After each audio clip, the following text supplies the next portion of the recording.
What's up, everybody? I want to make a video about my new OTF knife I just got. So this is the John Wick 3 Microtech Cypher 1 that he uses. That's the model, Cypher 1. Sorry about the reflection.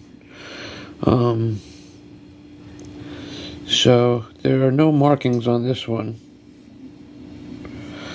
but this is the knife that he uses. A little bit longer than the Combat Troodon.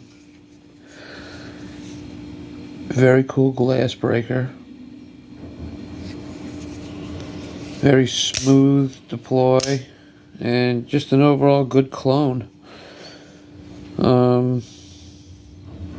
Yeah, it's got like the tri screws, and just a very sleek handle.